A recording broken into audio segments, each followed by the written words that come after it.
독도에 대한 일본의 망언과 도발이 갈수록 수위를 높여가고 있습니다.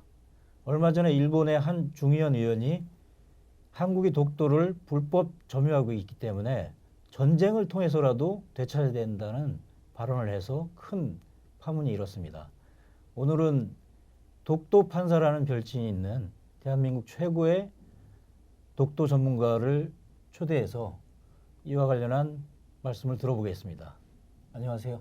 예, 안녕하십니까. 반갑습니다. 반갑습니다. 예, 자기소개 부탁드리겠습니다. 예, 안녕하십니까. 저는 정재민이라고 합니다. 지난 16년 동안 법조인으로 일했고 주로 판사로 일을 했습니다. 그러다가 이제 3년 전부터는 이제 무기 체계를 개발하거나 획득하는 방위사업청에서 일을 하고 있습니다. 오늘 여기 독도에 대해서 이야기하는 자리니까 독도에 관한 경력을 좀 더 말씀드리면 저는 이제 법대를 졸업하고 법학대학원에서 석사 박사 과정을 마치고 또 거기서 국제법 공부를 주로 했습니다. 또 판사를 하는 도중에는 외교부 국제법률자문관으로 2년 근무한 적이 있고요. 또 헤이그에 있는 유엔 국제형사재판소 재판연구관으로 파견 근무를 하기도 했습니다. 또 제가 그 독도 인 더 헤이그라는 소설을 쓴 적이 있고 또 대한민국 역사박물관 총서인 국제법과 함께 읽는 독도 현대사를 펴낸 적이 있습니다. 소설 이사부. 예, 소설 이사부도 있습니다. 예, 뭐 거기다 독도, 예. 뒤에 덧붙이면 보헤미안 랩소디. 예, 그 소설이 있습니다. 예, 10회 세계 문학상을 수상해서 예, 예. 굉장히 널리 알려져 있는. 예. 거기 주인공이 하지완. 예, 그렇습니다. 정말 많은 걸 알고 계시네요. 주제에서 독도에 대해서 어떻게 예. 관심을 갖게 되셨나요? 예, 제가 법무관 때 국방부에서 근무를 했습니다. 이제 국방부에서 다른 법무관실이나 보통 이제 군 검사나 군 판사로 근무하는데 저는 이제 혼자 국제협력관실에 한 자리가 있었습니다. 그래서 거기서 근무를 했었는데 그때 국방부 장관님께서 독도 특위에 국회 독도 특위에도 참석을 하셨습니다. 이제 그러면 독도 영유권 답변은 이제 좀 국제법적인 문제니까 저보고 써보라고 해서 제가 쓰게 됐습니다. 근데 그 전까지는 독도 문제가 아주 간단하게 그냥 독도는 우리 땅이다 이렇게 해서 말만 하면 될 줄 알았는데 막상 본격적으로 들여다보니까 굉장히 생각보다 복잡했던 겁니다. 그래서 뭐 국제법적으로도 복잡하고 역사적으로도 복잡하고 외교적으로도 복잡하고 그래서 좀 밤늦게까지 공부를 한 적이 좀 많았습니다. 근데 이제 공부를 다 하고 보니까 이제 그게 공부한 게 아까워가지고 이제 그 전역을 하면서 이걸 책을 하나 좀 써보고 싶다. 그래서 독도에 대해서 좀 더 복합적인 시각으로 보관으로 이 문제를 좀 보는데 도움이 되지 않을까. 이게 그 소설로 구성을 하면. 그래서 제가 이제 쓴 것이 독도 인 더 헤이그라는 소설이었습니다. 근데 이제 그거를 좀 재밌게도 이제 한 몇 년 뒤에 우연히 외교부 국제법률국장이셨던 이기철 전 대사님께서 보시고는 또 이제 뭐 거기 외교부 그때 장관님께도 말씀드리고 해서 저를 만나서 외교부에서 같이 일을 좀 해보는 게 어떠냐고 제안도 하셔가지고 그때 이제 전례 없이 제가 2년 동안 판사 신분으로 외교부 본부에 파견돼서 독도 법률자문관으로 근무를 한 적도 있습니다. 뭐 그런 과정에서 책으로 못 배웠던 또 현실적으로 어떻게 독도나 독도를 둘러싼 한일 관계가 어떻게 돌아가는지를 또 이제 배울 수 있는 기회도 얻고 그랬었습니다. 독도 인 더 헤이그를 쓰는 데는 시간이 얼마나 걸렸습니까? 저는 그거 한 6개월이면 쓸 줄 알았는데요. 막상 써보니까 이제 뭐 소설 경험도 많이 없고 해서 다 합쳐서 한 3년은 걸렸던 것 같습니다. 초안을 완성하는데. 예. 전역할 때까지 완성도 못하고 이게 뭐 휴가 때도 여름 휴가나 이런 것도 전부 다 또 일본에 가서 막 현지 답사도 하고 쓰고 했는데도 거의 2년을 꼬박 썼는데 다 완성을 못해서 시작해서 출판하기까지는 한 6년 정도 예, 한 5년 정도, 5년. 5년 걸렸습니다. 그 반응은 어땠습니까? 많이 반응 팔렸나요? 많이 팔린 건 뭐 생각해보면 좀 꽤 팔린, 네. 팔리기도 꽤 팔렸고 이제 무엇보다 제가 그 책으로 외교부에 가면서 그것이 좀 언론에 좀 크게 화제가 돼서 그때 좀 더 많이 이제 관심을 받았던 것 같습니다. 그때가 김성환 장관. 예, 그렇습니다.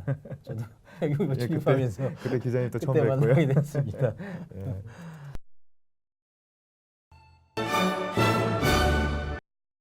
일본의 한 중의원이 한국이 독도를 불법 점유하고 있기 때문에 전쟁으로 되찾아와야 된다. 이런 주장까지 했는데요. 그런 가능성이 좀 있다고 봐야 되겠습니까? 예, 예전에 이제 독도를 놓고 일본이 군사적 도발을 할 가능성이 뭐 있느냐 이런 이야기를 하면 뭐 예. 당연히 다 희박하다고 봤습니다. 저는 제가 이제 국방부에 뭐 한 15년 전에 일할 때도 당연히 그렇게 이야기했었고 외교부에 한 8년 9년 전에 일했을 때도 당연히 그거는 그냥 무슨 좀 황당무계한 이야기처럼 이렇게 했는데 근데 지금은 그 배경은 미국이 각각 한국과 일본과 동맹 관계지 않겠습니까? 그리고 한국과 일본이 동맹이라고는 할 수 없지만 이제 안보적으로 긴밀히 협력하는 관계인데 설마 그런 일이 있겠느냐 하는 뭐 그런 생각이 지배적이었습니다. 근데 이제 아시다시피 최근 동북아 정세가 요동치고 있지 않습니까? 네. 이제 한일 관계가 정말 나빠졌고 또 한국과 일본과의 관계도 미국과의 관계도 또 미국의 입장이라는 것도 이번 트럼프 행정부에 들어와서 뭐 이렇게 아주 다른 나라의 문제를 적극적으로 뭐 중재하거나 갈등을 완화시키려는 그런데 초점이 있지는 않은 것 같습니다. 이제 그런 것들을 또 있고 또 얼마 전에 일본은 점점 더 정말 군대를 사용할 수 있는 나라로 가고 있는 것 같습니다. 얼마 전에 일본 방위백서에도 독도 영공을 누군가 침해하면 저희 나라를 지금 전제로 하고 있는 거죠. 예.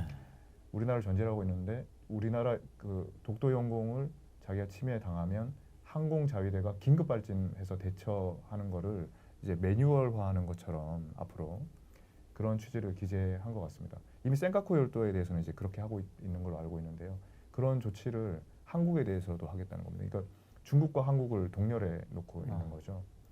이게 뭐 지소미아 파기나 그 전에 일본의 주장이지만 한국 해군의 레이더 조사 뭐 이런 것들 또 한국의 독도 방어 훈련 등에 대해서 일본도 이제 강력하게 대응하고 있는 겁니다. 점점 이제 군사적으로 충돌 가능성이 점점 높아지고 있는 건 사실인 거죠. 물론 지금도 뭐 이렇게 현실화될 가능성은 낮다고 보지만, 근데 저는 무엇보다 더 우려스러운 거는 일본 미래 세대의 정서입니다. 그러니까 과거에는 뭐 극소수 우익이 독도 영유권, 독도를 뺏어와야 된다 뭐 이런 이야기를 했지만 지금 일본 젊은이들의 정서는 지금 기존 세대와는 완전히 다르다고 생각합니다. 뭐 2011년부터는 일본이 정식으로 교과서를 검증을 통과해가지고 대개 교과서가 한국이 독도를 불법 점거하고 있다는 식으로 가르치고 있습니다. 이제 그런 식으로 어릴 때부터 배운 세대가 지금 이제 20대를 다 장악하고 좀 있으면 30대 되고 40대가 됩니다. 그런 사람들은 이전에 전쟁을 일으켰던 세대에 비해서 전쟁에 대한 부채의식이나 위험에 대한 경각심도 낮을 뿐만 아니라 독도를 불법으로 자기들 입장에서 다른 나라가 이제 차지하고 있다니까 그걸 위해서 무력을 행사하는 것이 정당화된다고 믿을 가능성이 굉장히 높습니다. 이제 앞으로 점점 정말 그 무력 충돌 가능성도 점점 커졌으면 커졌지 뭐 작아지진 않을 거라고 저는 생각을 하고 있습니다.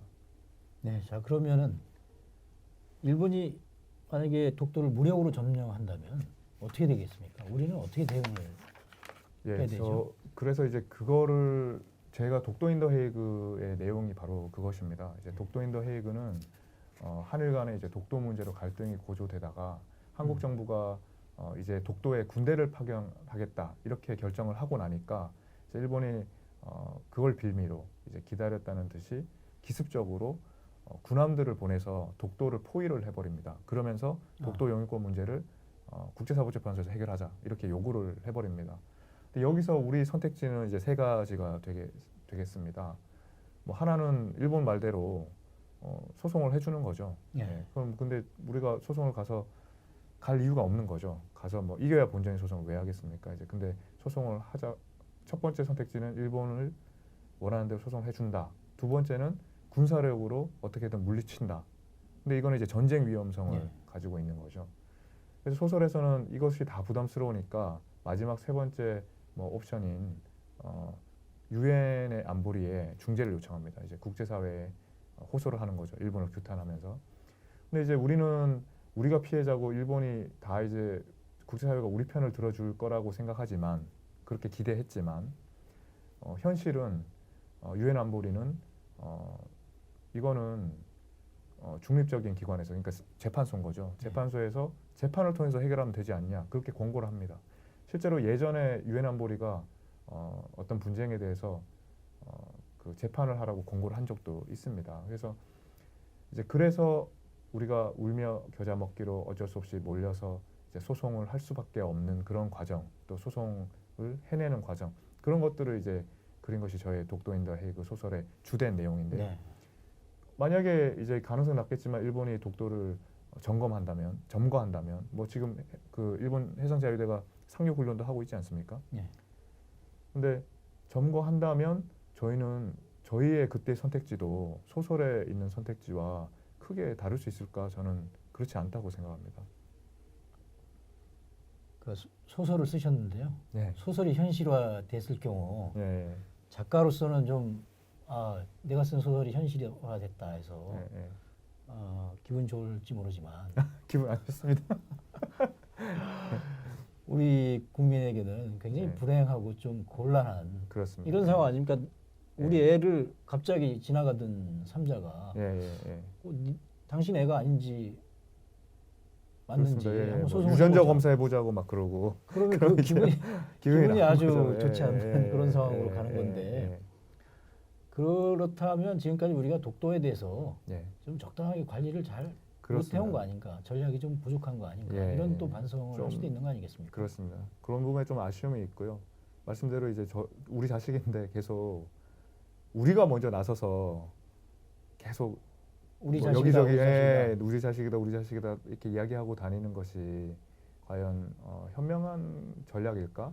또 이제 일본에 대해서 막 이렇게 추궁을 하고 하면 일본 분명히 반드시 보복을 하거든요. 그에 대해서 항상 그 상응하는 조치를 취하고 그걸 명분으로 활용하고, 우리가 예전에 50년대 처음에 평화선으로 독도를 확보하고 그 다음에 이제 독도에 일본이 계속 이제 와서 독도를 막 상륙하려고 했었거든요. 그러고 나니까 저희가 또 독도에 이제 경찰을 54년부터 주둔시키고 지금까지 와 있는데 아주 뭐 좋은 결정이라고도 생각하지만 그 직후에 바로 자위대법 통과시켜가지고 이제 그걸 빌미로 자위대법을 통과시키고 자위대 양성 계획을 만들고 했었거든요.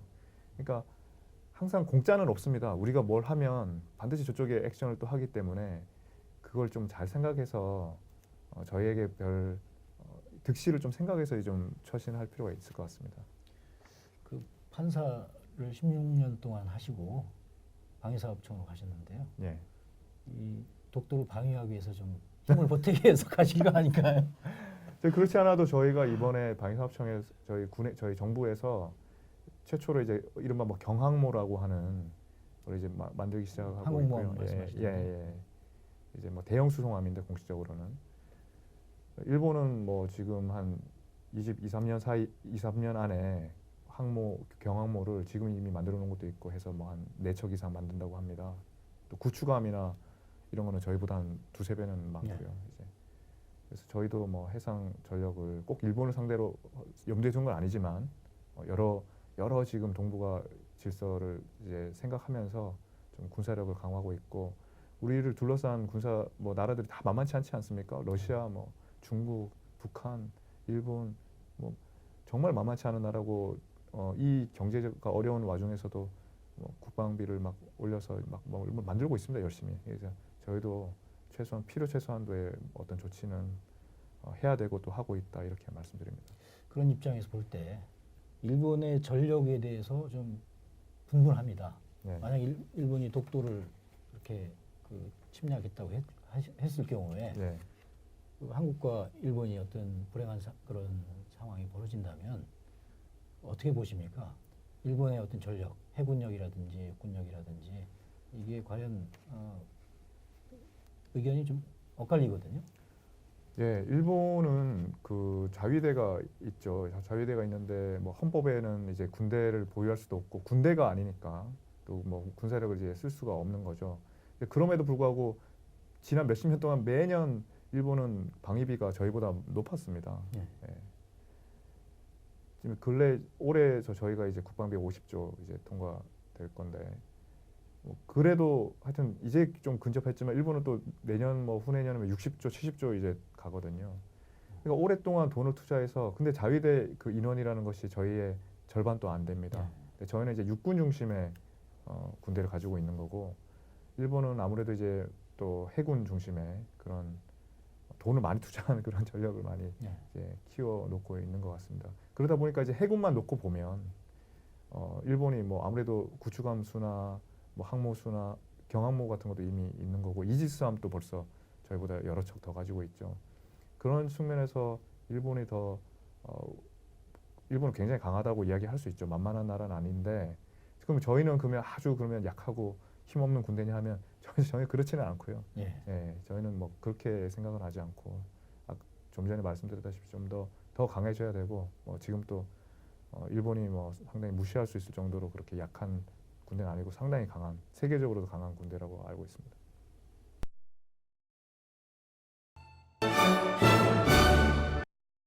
요즘 출판된 책 한 권이 굉장히 관심과 논란을 끌고 있습니다. 그 반일 종족주의라는 그런 책인데요. 많이 이슈가 된 것 같습니다. 네. 읽어보셨나요? 예, 읽어봤습니다. 전체적으로 좀 어떻게 평가하십니까?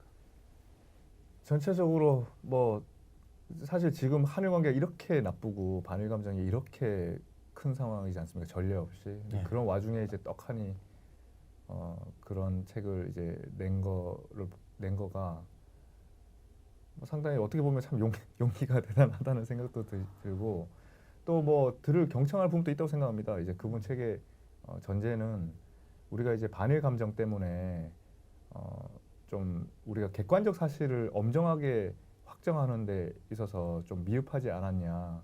이를테면 이제 뭐 우리에게 유리하고 일본을 좀 더 나쁜 쪽으로 그리는 쪽으로 그래서 역사를 왜곡했다. 그래서 적어도 의견은 다를 수 있지만 사실은 객관적으로 엄정하게 확정해야 되는 거 아니냐. 뭐 이렇게 이야기를 하는데 그 말 자체는 사실은 좀 경청할 만하다고 생각합니다.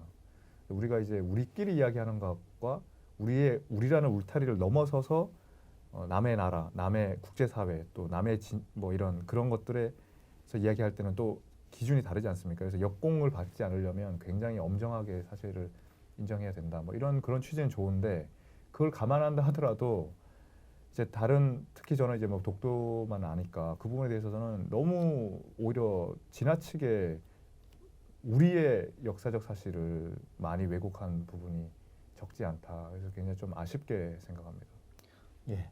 그러니까 예를 든다면 책에서 이런 내용이 나오죠. 솔직히 말해서 한국 정부가 독도가 역사적으로 한국 정부의 고유한 영토임을 증명하기 위한 국제사회에 증명하기 위한 증거가 하나도 없다.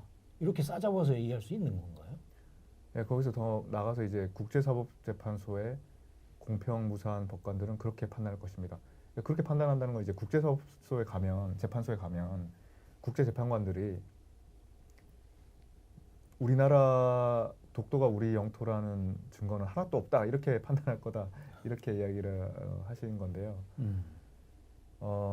그러면 이제 국제사법재판소에는 국제법을 기준으로 판단합니다. 예. 근데 여기 이 책에는 국제법 기준에 대해서 하나도 이야기를 하지 않습니다. 제가 이제 요즘 뭐 사실 요즘이 아니라 예전부터 독도에 관한 책도 많고 독도에 대해서 설명하시는 분들도 굉장히 많고 뭐 하지 않습니까? 그렇습니다. 근데 이제 그런 거는 사실 보면 조금 아쉬운 거는 굉장히 파편적인 하나의 지도 하나 놓고 뭐 무슨 기록 하나 놓고 이거는 그래서 우리 땅이다, 그래서 일본 땅이다 이렇게 이야기할 때가 많은 것 같습니다. 근데 그런 이 독도 영유권 문제는 뭐 거의 1000년에 걸친 이야기거든요. 그러니까 거기서 어떤 부분 이 모든 퍼즐이 딱딱 맞아 들어가지가 않습니다. 어떨 때는 이렇게 보일 때도 있고 저렇게 보일 때도 있는데 그러면 그럼에도 불구하고 어떻게 이 땅이 이 독도가 어느 나라 영토인지를 판단하는 거는 이제 국제법적인 기준에 따라서 판단하는 거거든요. 예. 그러면 이제 국제법적인 기준이 뭔지를 좀 이야기를 해주고 국제재판소에서는 이렇게 우리 독도가 한국 땅이라고 판단 안 할 거다 이렇게 이야기가 나왔으면 좋겠고 이 책뿐만 아니라 이제 다른 데서도 좀 그런 기준을 좀 생각하면서 이야기를 했으면 좋겠다 이런 생각에서 제가 좀 기준에 대해서 국제법적인 기준에 대해서 좀 말씀을 올려볼까 합니다. 예, 여기서 국제사법재판소의 공평무사한 법관들은 그렇게 판단할 것이다. 이 판단하는 저자들의 근거가 뭔지 저도 참 의심이 됩니다. 기준에 대해서는 이야기하지 않습니다. 예. 그냥 예, 국제사법재판관들은 독도가 한국 영토라고 판단하지 않을 거다 않을 이런 것이다. 거죠. 예. 근데 이제 국제법의 기준을 좀 말씀드리면 국제법은 우리나라 이제 국내에서는 누구 땅인지 어떻게 판단합니까? 그냥 등기부를 찾아보면 되잖아요. 네. 근데 국제사회에서는 등기부라는 게 있을 수 없는 없죠. 거죠. 네. 그러니까 나라별로 다를 뿐만 아니라 역사적으로 굉장히 오랜 전부터 땅이 문제되어 왔기 때문에 뭐 어떻게 할 수가 없는 겁니다. 그러면 이제 항상 논란이 될 수밖에 없는 거고, 그러면 이제 그 땅이 어디에 속하는지 어떻게 판단할 것인가. 근데 예. 여기서 저 주권이라는 개념을 반드시 좀 이해를 하셔야 됩니다. 그러니까 이 영토의 소유권과 주권은 굉장히 다른 겁니다. 예. 독도 영유권이라고 얘기할 때 영유권이라는 거는 영토 소유권이 아니라 영토 주권입니다. 예. 예. 그러니까 주권이 미치는 범위가 우리 이제 영토, 영공, 영해를 다 합쳐서 영역이라고 합니다. 국제법에서는. 그래서 영토보다 영역이 더 정확한 말인데, 영역의 범위가 어딘가. 영역의 범위라는 거는 그냥 우리 땅이다, 내 땅이다 이게 아니라 주권이 미치는 범위가 어딘가 이런 문제거든요. 그러니까 우리가 이제 소유권이라는 거는 우리가 휴대폰을 소유한다. 이거 이제 휴대폰을 소유한다 하면 이 휴대폰을 제가 막 사용할 수 있는 권리이지 않습니까? 예. 제 걸 막 사용할 수 있는 권리인데, 이 영토 주권이라는 거는 땅 자체를 사용할 수 있는 권리가 아닙니다. 땅 위에 있는 걸 지배할 수 있는 권한입니다. 그럼 이제 주로 뭘 지배하냐면 주로 사람을 지배합니다. 예. 물론 모든 걸 지배할 수 있지만 그 물건 위에 있는 것들을 지배할 수 있는 권한이 영토 주권입니다. 그러니까 권력 행위인 거죠. 권력을 행사할 수 있다는 거죠. 저희가 뭐 정권을 만약에 어떤 쪽이 정권을 잡으면 권력을 막 행사하지 않습니까? 예. 예, 그런 것처럼 그 주권을 행사할 수 있는 범위가 어디냐, 영토적 범위가 어디냐, 이 문제로 이제 접근을 해야 이 문제가 이제 이제 좀 기준을 좀 더 정확히 알 수 있습니다. 그래서 이제 주권이다. 이 문제는 주권의 범위의 문제다. 그래서 딱 하나의 섬을 놓고 그게 누구 거냐 이런 막 그런 문제가 아니라 이 우리 국가를 중심으로 그 주권이 어디까지 뻗어 나갔던 거냐, 그 영역까지도 포함해서 뻗어 나갔던 거냐, 뭐 이런 문제로 이제 이야기를 하는 것이 국제법적인 기준입니다. 그래서 국제법에서 흔히 말하는 그 기준이라는 것이 이제 지속적이고 평화로운 주권 현시입니다. 예. 그러니까 여기서 이제 지속적이라는 것은 오랜 시간 동안 하는 것이고, 평화롭다는 것은 다른 나라가 이의가 없었던 겁니다. 다른 나라, 예, 주로 다른 나라가 이의가 없었던 거고요. 왜냐하면 주권이라는 것 자체가 전 세계의 권력 구도를 나라별로 영역별로 쪼개놓은 것이 주권이거든요. 그러니까 그 국제사회가 너희 나라는 요까지, 저 나라는 요까지, 무슨 나라는 요까지 이렇게 뭐 피자의 파일을 이렇게 피자의 조각을 구분하듯이 그렇게 해놓은 시스템이 이제 국제법적인 1648년의 국제법의 그 웨스트팔렌 조약으로 시작된 그 시스템이거든요. 예. 그런 시스템을 중심으로 지금까지 오고 있는 겁니다. 그래서 거기서 국제사회에서 인정해 줄 수 있는 주권의 범위를 이제 그게 바로 영역인 거죠. 그래서 그게 이제 인정되려면 이제 다른 나라들이 인정을 해줘야 됩니다. 그게 이제 그러면 그 기준이 좀 더 구체화시키는 것이 지속적이고 평화로운 주권 현시입니다. 현시라는 건 디스플레이 오브 사버런티라 해서 다른 나라에게 일단 드러내야 되거든요. 다른 나라에 드러내야 되는 주권 행사니까 좀 공공연하게 이루어져야 되고, 자기들 몰래 하면 안 되고 공공연하게 이제 이루어져야 되고, 그것이 이제 다른 나라가 보면서도 좀 가만히 있어야 되고, 그래서 지속적이고 평화로운 주권 현시 이런 것들이 얼마나 있는가, 이거를 가지고 이제 판단을 하게 되는 거죠. 근데 이제 예를 들면 그럼 주권의 현시라는 거는 주권을 행사해야 뭔가 현실을 할 수 있지 않습니까? 근데 이제 주권의 현시라는 거는 우리가 이제 지금 또 정치적인 사안에서 권력을 가졌다는 걸 어떻게 알 수 있습니까? 뭐 예를 들면 검찰을 가지고 뭐 수사를 하거나 뭐 세금을 거두거나 뭐 사람을 꼼짝 못하게 하고 사람을 지배하는 게 바로 주권 행사지 않습니까? 이제 그런 흔적들이 얼마나 공공연하게 이루어지는 그런 흔적들이 얼마나 많은가로 이제 영역 주권을 판단을 하는 겁니다. 예. 예. 근데 그런데 문제는 독도나 예를 들면 그린란드나 사람이 특히 옛날에 뭐 사람이 살지 않았잖아요. 않았죠. 예. 그럼 사람이 살지 않았으면 지배할 수 있습니까? 그 사람을 뭐 세금을 매길 수가 있습니까? 잡아갈 수가 있습니까? 지배할 수 없는 거죠. 예. 국제법도 이걸 아는 겁니다. 특히 또 사람이 많은 지역의 영역은 잘 문제가 안 됩니다. 왜냐하면 사람이 많이 살았기 때문에 전부 다 행위가 많았고 기록도 많이 해놨거든요. 근데 이제 독도를 포함해서 굉장히 많은 영역 분쟁 지역은 사람이 잘 살지를 않았고, 사람이 조금 간헐적으로 살더라도 뭐 기록이 제대로 안 돼 있고 뭐 이런 문제들이 있는 겁니다. 그래서 영역 분쟁이 생기고, 그래서 이제 국제재판소가 아주 그런 사람이 살지 않는 데에서는 아주 경미한 주권 행사로도 충분하다고 한 거예요. 통과시킬 수 있다는 겁니다. 그럼 이제 경미해도 되는 겁니다. 경미한 그 조각조각.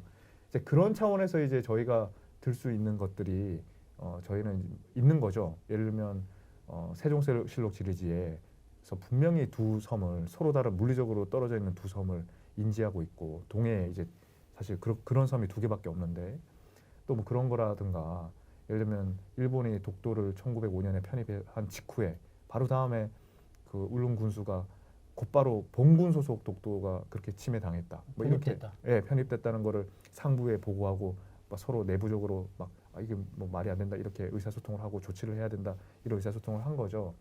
또 하나는 이제 1693년부터 96년 사이에 안용복이 일본 울릉도를 넘어가서 일본 사람들과 조우하면서 그때 이제 큰 분쟁이 생겼는데 지금의 그때 울릉도 가지고 그렇게 큰 분쟁이 생겼어요. 지금 독도 가지고도 이러니까 그 당시에도 굉장히 큰 문제였거든요.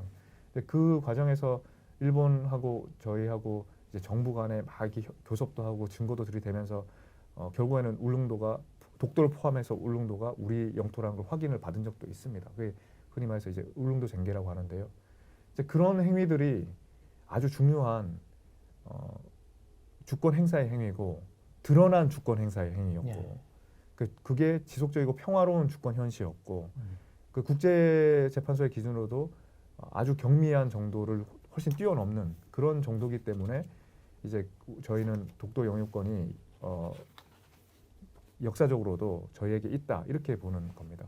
이제 그런 틀에서 우리가 세부적인 지도나 뭐 역사적 그런 흔적이나 이런 것들을 이제 분석해 봐야 되는 겁니다. 개별적으로.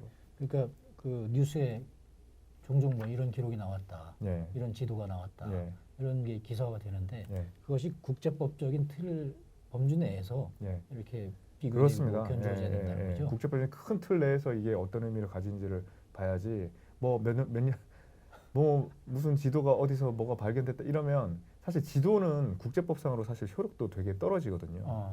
지도가 뭐 세계 지도 그렸다고 세계 모든 지역에 대한 영토 영유권 조사를 하고 그린 건 아니잖아요. 아니죠.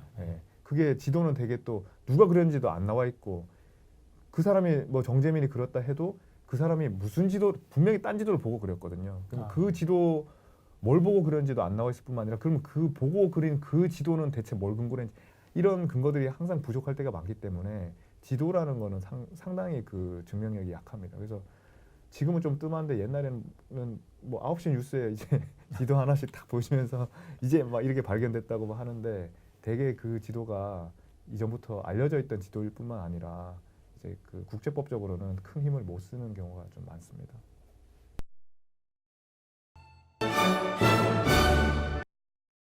그럼 책에 구체적인 몇 가지 사례를 좀 보고 대화를 나눠보겠습니다.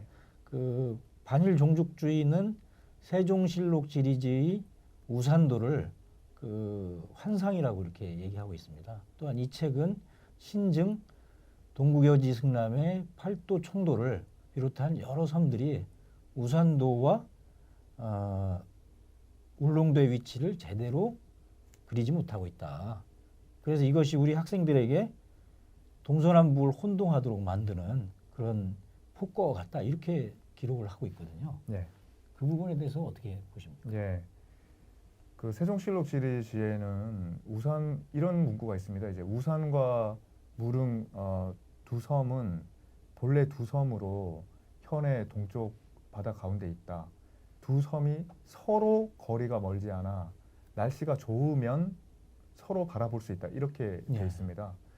근데 이제 이걸 두고 여기서 보면 이제 서로라고 하고 있기 때문에 이게 서로 다른 두 섬이라는 거를 명백히 알 수 있고 날씨가 좋으면 볼 수 있기 때문에 평소에는 안 보이다가 이제 날씨가 좋으면 보이는 섬입니다. 그런 섬은 지금 울릉도에서 울릉도에서 주변에 작은 섬들이 크고 작은 섬들이 한 3, 40개 되는데 독도만 이렇게 날씨가 맑을 때 볼 수 있습니다. 다른 섬은 날씨가 안 맑아도 보입니다. 그래서 이건 분명히 물리적으로 두 섬이 있다는 것을 가리키고 있는데 이것을 두고도 이제 반일 종족주의는 우산공은 이제 환상의 섬이고 한 섬밖에 없었다 이렇게 이야기를 하는 거죠. 이거 사실 좀 굉장히 받아들이기 어렵습니다. 예. 또 이제 뭐 신증, 동국, 여지, 승남의 팔도 총도에서 독도와 울릉도의 방향이 동서가 좀 바뀌어 있기는 합니다. 그러니까 뭐 크기도 이제 동쪽에 있는 섬이 더 크게 그려졌으니까.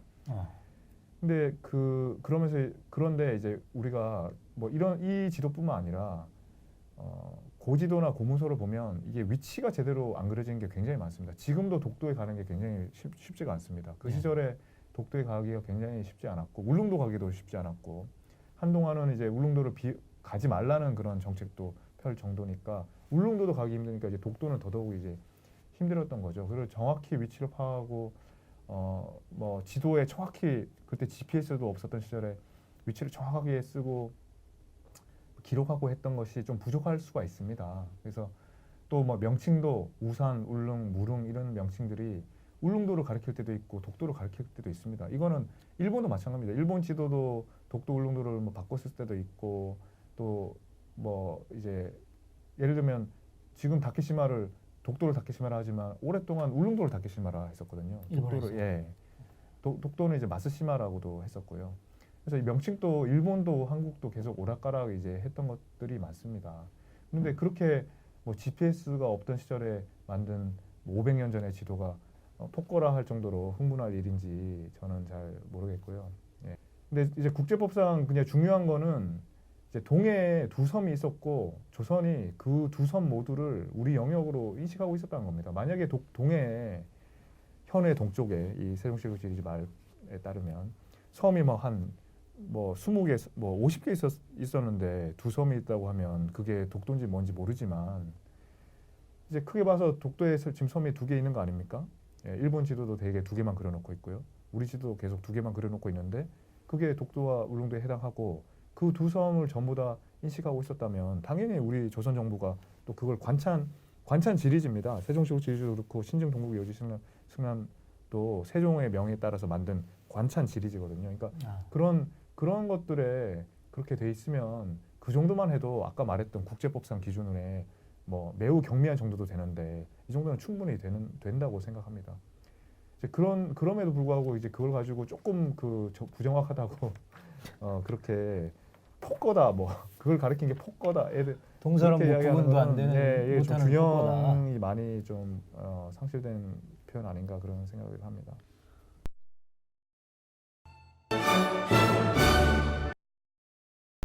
이 책은 또한 안용복이 1693년에 일본에 가서 울릉도와 독도가 조선령임을 주장하고 돌아왔는데 이런 말을 듣고서도 조선 정부가 아무런 관심을 표시하지 않았다. 탐사하지도 않았다. 그렇기 때문에 독도가 조선령이 아니었다라는 것을 그 증거로 제시하고 있거든요. 그 부분에 대해서는 좀 어떻게 생각하십니까? 그 이제 안용복이 두 차례 정도 간 기록이 있습니다. 숙종실록 등에 보면 그게 이제 예. 1693년에 한번 갔었고 1696년에 한번 갔습니다. 1693년에 갔을 때는 이제 울릉도 문제가 크게 불거졌고 그래서 뭐 일본까지 찾아가서 이제 뭐 담판을 짓고 왔다고 하는데 그 다음에 1996년에 두 번째 갔을 때 이제 독도에 대해서 굉장히 정확하게 인식을 하고 독도도 우리 조선령이다 뭐 이렇게 해서 싸우고 옵니다.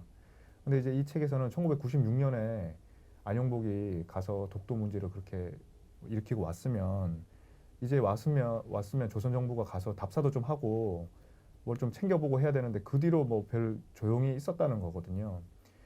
근데 이제 그거는 그야말로 조선이 그 당시 처음으로 독도를 인지했다는 걸 전제로 하는 말입니다. 예. 그 전까지 독도를 몰랐는데 안용복 때문에 1696년에 처음으로 인지했으니까 이런 섬이 있었나 하면서 이제 가봤어야 되는 거 아니냐 하는 건데 조선은 기존부터 이제 독도가 저희 영역 이런 걸 이미 알고 있었던 거죠. 네. 알고 있었으니까 별로 뭐 무슨 특별한 조치를 할 게 없고 그보다도 지금 그 직전까지 울릉도 쟁계로 일본하고 크게 이제 한번 갈등을 빚었습니다. 그래서 예.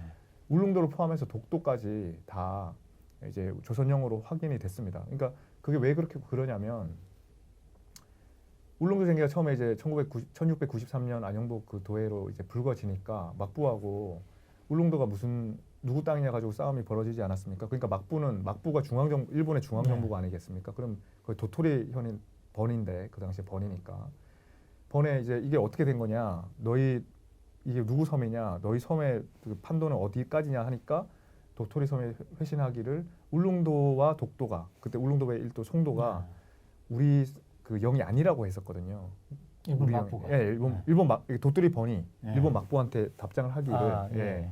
그러니까 일본 막부가 그걸 듣고 아 그래 그 울릉도가 조선영 맞네. 그래 그걸로 끝내자 이렇게 이야기를 한 겁니다. 근데 그때 굳이 독도까지 이야기를 안 했던 거는 일단 분쟁은 울릉도를 중심으로 생각했던 거죠. 그게 이제 독도가 거기에 뭐 끼어 있었다고도 볼 수도 있고 왜냐하면 그 이전에 거슬러 올라가면 일본 사람들은 이제 그 울릉도 도의 면허를 발급했는데 울릉도 도의 면허를 발급했던 거거든요. 그래서 일본 어부들이 계속 거기에 왔던 거거든요. 근데 이제 울릉도 쟁계 때문에 이제 울릉도 도의 면허를 이제 취소하게 된 겁니다. 왜냐하면 울릉도가 우리 땅이 일본 입장에서 이제 아닌 땅이니까 울릉도 도의 면허를 발급했기 때문에 울릉도만 취소하면 되는 거고 울릉도 쟁계였으니까 울릉도에 대해서 정리를 한 겁니다. 근데 그 맥락을 보면 전부 다 독도까지 포함이 돼 있다. 그리고 그 뒤에 이제 나오는 뭐 170년 뒤에 나오는 이제 이른바 굉장히 많이 알려진 태정관 지령도 태정관에서 왜 울릉도의 독도가 일본령이 아니라고 했냐면 뭘 보고 했냐면 그때 근거 문서가 울릉도 쟁계 문서를 보고 한 거거든요. 그러니까 울릉도 쟁계 때 이미 한일 간에는 울릉도는 물론이고 독도도 한국령이라는 거를 이제 그 합의가 돼 있던 거죠. 그러니까 이 1696년에 예. 이 울릉도 쟁계라는 게 대단한 의미가 있는 거죠. 굉장히 그거는 저는 서희의 무슨 육주 그것도 있지만 강도 육주도 있지만 그에 못지않은 저는 대단한 일이라고 생각합니다. 이 울릉도 쟁계가 좀 많이 알려져 있습니까? 국민들한테? 뭐 이제 전문가들은 뭐 알지만 그 맥락을 태정관 지령하고 분리해서 되게 이제 파편적으로 이해하는데 세 번째는 태정관 지령이고 울릉도 쟁계라고 생각하는데 저는 그걸 통합적으로 이해해야 된다고 생각하거든요. 그 굉장히 중요한 일입니다. 이 북방의 서희가 외교의 어떤 아주 유명한 존경받을 만으로 그렇습니다. 칭송받는다면 또 이 일본과 관련해서는 안영복이라는 걸 우리가 굉장히 재평가를 해야 되겠군요. 근데 아무튼 안영복은 그 문제를 일으킨 이제 그 주인공이었고 그 교섭을 안영복은 사실 우리나라에서는 이제 그 법을 위반한 그 가지 말았는데 가서 법을 위반한 사람이고 근데 이제 그때 당시에 숙종 때인데 그때 당시에 교섭했던 사람들의 그런 거는 되게 평가를 받아야 된다. 저는 좀 그렇게 생각하고요. 지금도 독도 문제 가지고 이런데 울릉도를 이제 교섭으로 지금 정리를 한 거거든요. 근데 그거를 또 계속 중요하게 저희는 국제법상으로도 평가를 해야 됩니다. 그 국제적인 합의로도 볼 수도 있고. 그래서 태종관 지령도 그것만 딱 빼서 이야기할 게 아니라 울릉도 쟁계라는 큰 합의의 틀에서 태종관 그거는 정황 증거로 오히려 그게 더 이제 부수적인 걸로 그렇게 연결해서 좀 생각을 할 필요가 있는 겁니다. 예, 그러면 이어서 이 태정관 지령이라는 이것도 상당히 큰 의미가 앞으로 아까 말을 좀 마치면 그래서 이미 우리는 한일 간에 울릉도 쟁계에서 그 독도 문제까지 전부 다 정리가 된 상황이기 때문에 1696년 울릉도 쟁계가 정리돼서 그 통보된 게 1696년 1월이거든요. 근데 그 이후에 또 안영복이 또 갔어요. 거기 또 가서 이게 그렇게 해서 독도가 문제가 또 불거졌는데 그때 또 안영복이 당연히 한일 간의 독도까지 포함해서 조선용으로 정리됐으니까 안영복이 그 뒤에 울릉도 갔을 때 일본 사람 만났을 때도 독도가 우리 땅인데 뭔 소리냐 이렇게 이야기를 할 수 있었던 거거든요. 근데 그걸 가지고 이미 다 그렇게 울릉도 쟁계도 정리됐고 조선은 기존부터 독도를 다 알고 있었는데 1696년에 안영복이 두 번째로 가서 독도를 우리 땅이라 발견해서 그때 우리가 특별한 조치를 취하지 않았다고 독도가 우리 땅이 아니다? 그거는 전혀 사리에 맞지 않고 그 전에 역사를 전혀 모르는 말씀이신 거죠. 그러니까 이 약간 의도가 있는 것 같습니다.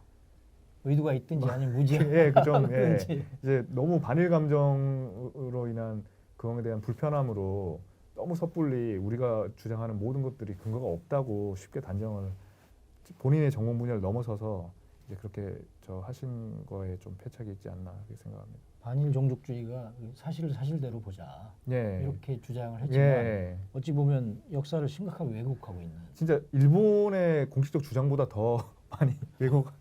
일본은 이런 주장도 안 하거든요. 그러니까 이걸 알기 때문에 그러니까 일본 주장보다 훨씬 더 좀 왜곡돼 있다 이렇게 생각합니다. 예. 이 울릉도 쟁계가 굉장히 의미가 있다. 예, 굉장히 의미가 있습니다. 그로부터 이제 어찌 보면은 뭐 더 의미가 있다고 할까요? 태정관 지령이라는 예, 예, 예. 이것도 상당히 의미가 있는. 그렇습니다. 예. 앞으로도 그 더 이렇게 가중치를 부여해야 되지 않을까 예, 하는 예, 생각이 예. 듭니다. 태종관 지령은 뭐 벌써 예전부터 지금 학생들이 무슨 그 독도 관련해서 무슨 모의 재판 이런 것도 하면 늘 이제 결정적인 그 근거로 이제 끄집어내는 겁니다. 그 우리 태종관이라는 거는 이제 좀 배경을 좀 설명드리면 우리가 메이지 유신이 이제 1867년에 일어났죠.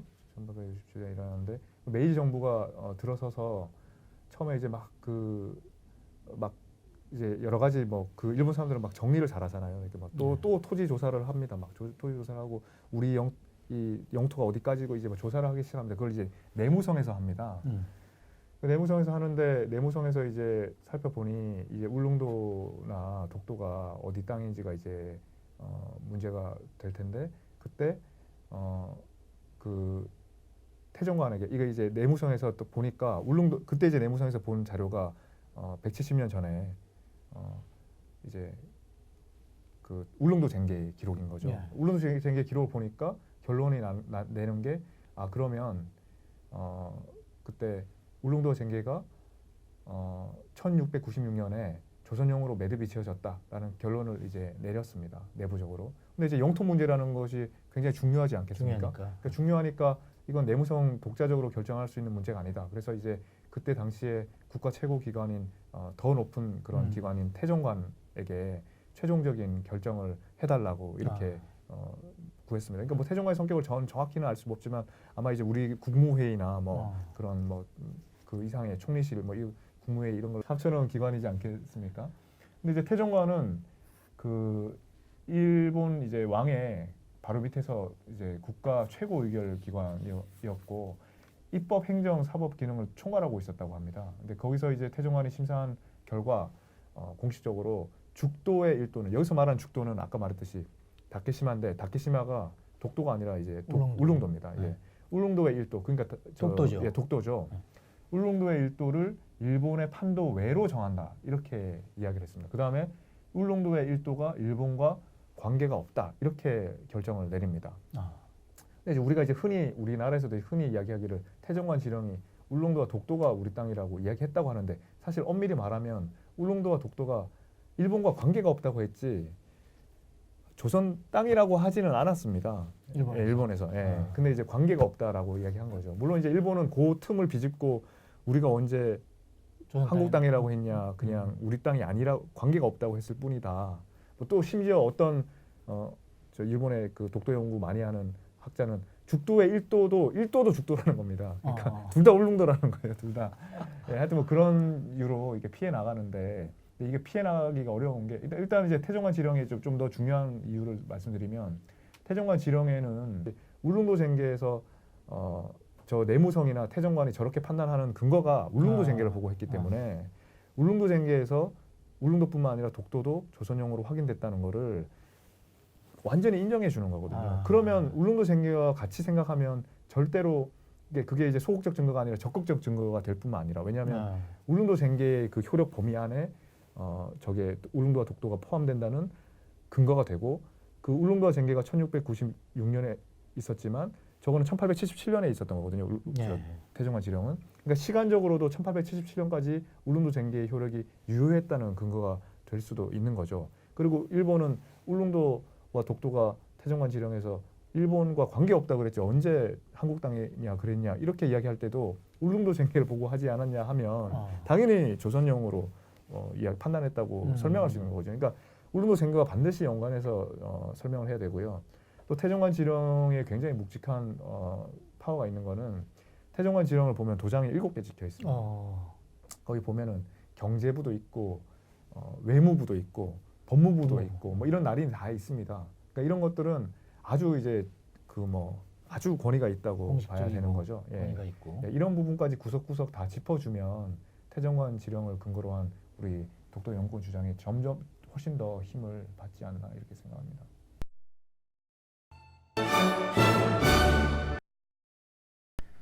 그 이 책을 보면은 1951년 미국의 러스크 차관보의 서한에 독도가 한국령이었던 적이 없고 1905년 일본에 편입되었다고 기재한 점을 독도가 한국령이 아니라는 중요한 근거로 이게 주장을 하고 있습니다. 이런 주장은 언뜻 보면은 아주 설득력이 있어 보이고 아 미국이 독도에 대해서도 일본 편을 들고 있구나 이런 생각을 함직하지 않습니까? 이걸 어떻게 봐야 됩니까?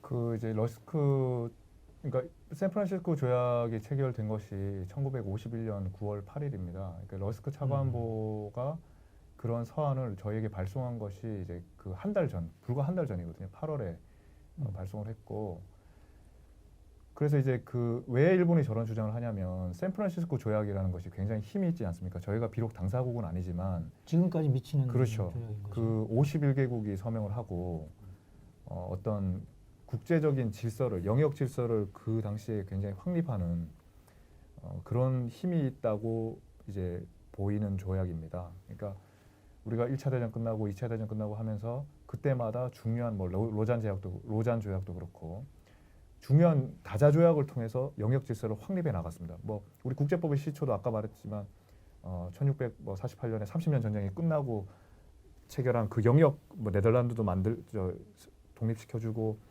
했던 그 웨스트팔렌 조약이 국제법의 시초거든요. 그러니까 그런 것처럼 어떤 굉장히 많은 다자 조약이 굉장히 어떤 힘을 발휘하는데 법적으로는 물론이고 어떤 사실적으로 물론이고 법적으로도. 근데 거기에 이제 편승해서 러스크 조약 체결 당시에 조약 체결을 주도한 미국의 입장이 독도가 그 일본령으로 본 거다 이렇게 이야기하려고 하는 거고요. 근데 이제 그러니까 샌프란시스코 조약은 근데 결론적으로 말해서 샌프란시스코 조약 체결 당시는 조약 체결의 나머지 당사국들도 물론이고 미국조차도 독도가 무슨 누구 땅인지 결론을 내려는 의도가 전혀 없었습니다. 예. 예, 전혀 없었고요. 이 1951년 전쟁 예. 중 아닙니까? 그렇죠. 저희는 전쟁 중이었죠. 그러니까 전혀 없었던 것이 이제 이게 원래는 사실은 뭐 50년대부터 이제 한국 전쟁이 발발하고 기존에는 미국이 오랫동안 한 30년은 일본을 군정을 하려고 그랬습니다. 일본을. 그래야 이제 세대가 교체가 되고 다시는 전쟁을 일으키지 않는 그런 나라가 될 것이다.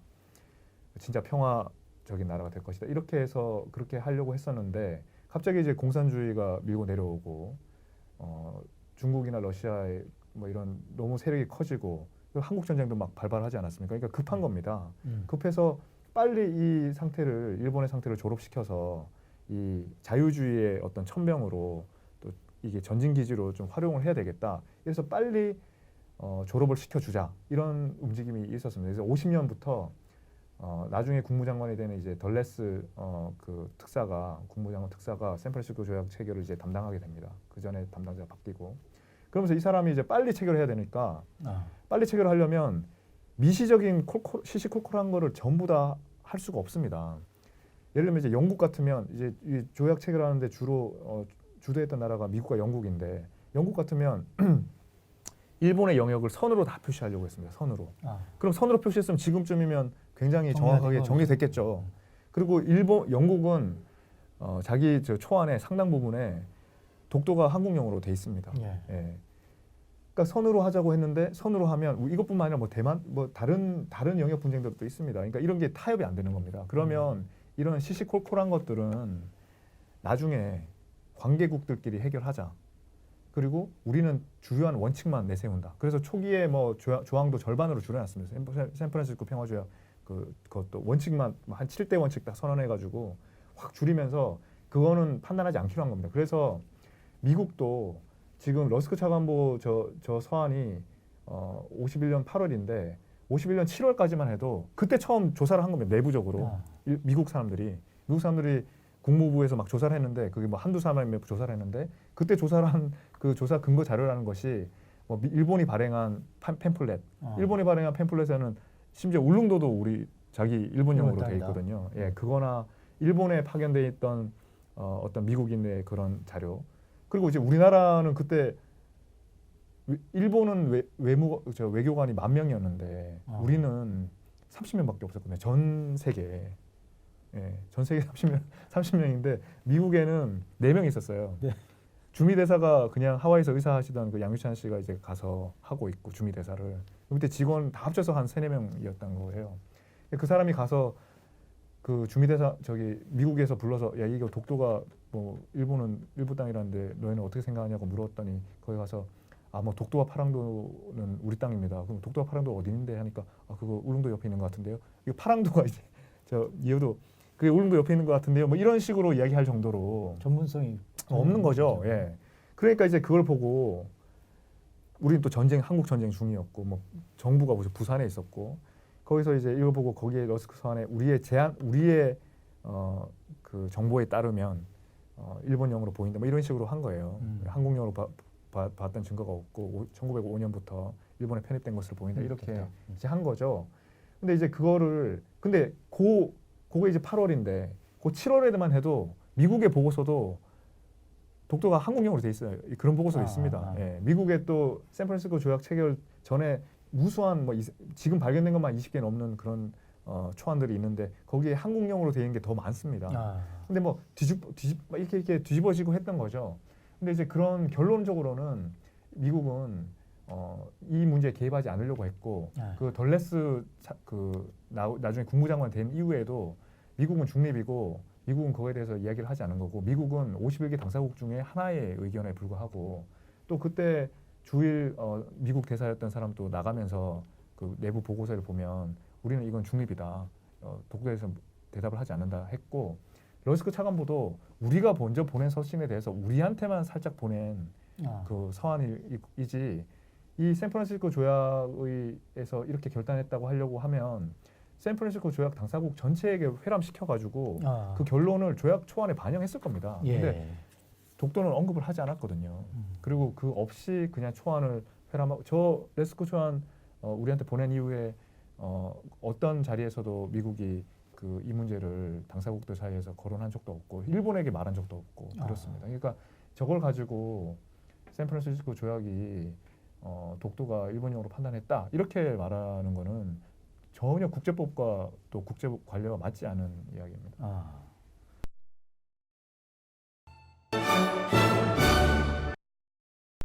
1905년 일본이 독도를 일본령으로 편입을 하는데 그때 우리가 분쟁을 제기하지 않았기 때문에 그거로 인해서 국제사법재판소에 우리가 못 가고 있다. 이게 모두가 다 아는 부분이다. 이렇게 주장을 하고 있는데요. 이 부분에 대해서는 어떻게 생각하십니까?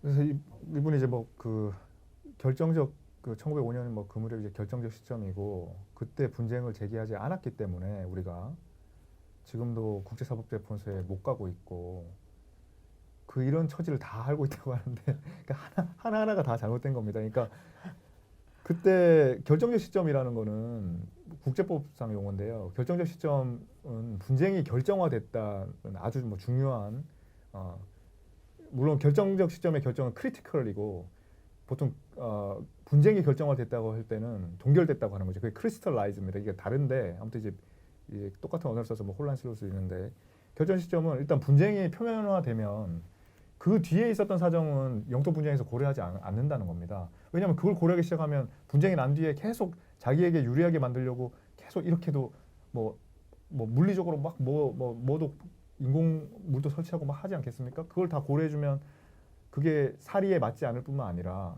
좀 굉장히 분쟁이 격화될 위험도 있는 거죠. 그래서 그거는 빼고 분쟁이 표면화되기 전에 그 사정까지만 이제 해서 그렇게 이제 판단하는데 그게 바로 결정적 시점입니다. 근데 이제 저희 입장은 이 독도 문제가 분쟁이 아니란 겁니다. 우리가 분쟁이라고 해서 뭐 좋을 게 없기 때문에 분쟁이 아니고 분쟁이라고 해서 좋을 게 없기 때문에 없고 뭐 그래서 이제 그렇게 하는 건데 우리가 분쟁을 제기하지 않았기 때문에 또 결정적 시점이라고 하려면 분쟁이 제기돼야 결정적 시점이 되는 겁니다. 왜냐하면 분쟁이 드러나야 결정적 시점이 되는데 이분은 이제 결정적 시점이라고 하면서도 분쟁은 제기하지 않았다고 하는 그 말 자체가 이제 굉장히 모순이고요. 저희가 국제사법재판소는 못 가는 것이 아니라 갈 필요가 없는 거죠. 어느 국내외 소송을 막론하고 어느 누가 자기 땅을 가지고 있는데 자기가 소송합니까? 소송이라는 게 굉장히 힘들고 피곤하고 항상 승소가 보장이 안 되는 건데 불쾌하기도 합니다. 또 불쾌하고 그걸 못하러 자기가 땅 가지고 있는데 내 땅이 왜 소송을 합니까? 네. 그러니까 보통은 대개는 땅을 못 가진 나라가 그 소송을 하는 거지, 땅을 빼앗기 위해서. 그래서 이제 이건 전혀 국제법에도 맞지 않고 사례에도 맞지 않고 객관적 사실에도 역사적 사실에도 맞지 않은 말씀이시다, 이런 말씀을 드립니다.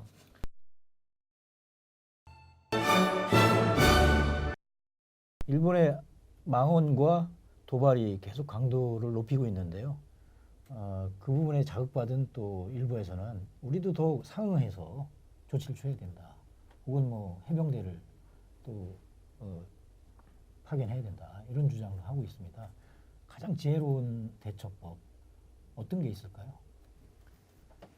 그래서 이제 그 우리가 뭐 반일 감정이 강하지 않습니까? 이제 그거를 우리끼리 있을 때 이야기하는 거하고 밖으로 이제 표출할 때는, 이제 국제사회에 표출할 때, 또 일본에 대해서 드러낼 때는 좀 더 이제 생각을 하고 전략적으로 해야 됩니다. 이제 공짜가, 아까도 말했지만 공짜가 없거든요. 뭔가 공격을 하면 항상 일본은 받아치고 우리에게 피해를 줍니다. 이번에도 뭐 화이트리스트도 당연히 그 중에 하나지 않습니까? 그러니까 그런데 이제 우리가 별 영양가 없이 이른바 영양가 없이 감정풀이 하듯이 막 하는 것들은 이제 좀 지양해야 되지 않나.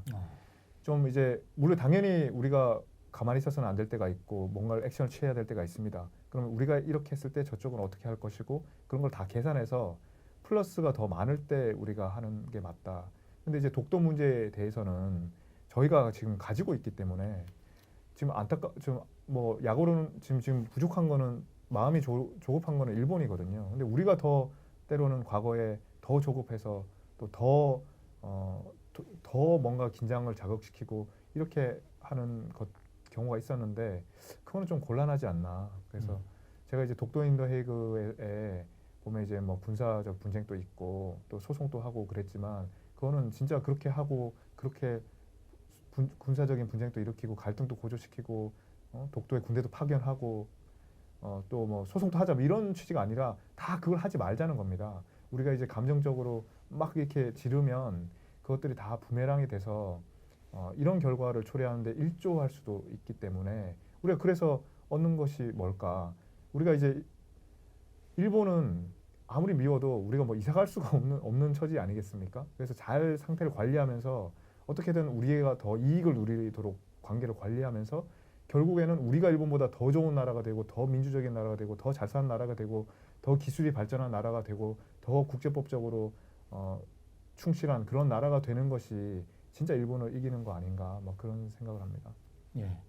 그 우리 정 판사님 말씀 중에 제가 인상에 남는 게 일본은 러닝머신 위에서 끊임없이 달려야 되는 처지다. 독도에 관한 해서는 네. 끊임없이 평소에 문제 제기를 하고 분쟁 지역화하게 했을 때만이 나중에 법률적인 어떤 다툼이 있을 때 그것이 효력을 발휘하게 되는 거죠. 그렇습니다. 그런 부분들을 좀 즐길 줄 알아야 된다.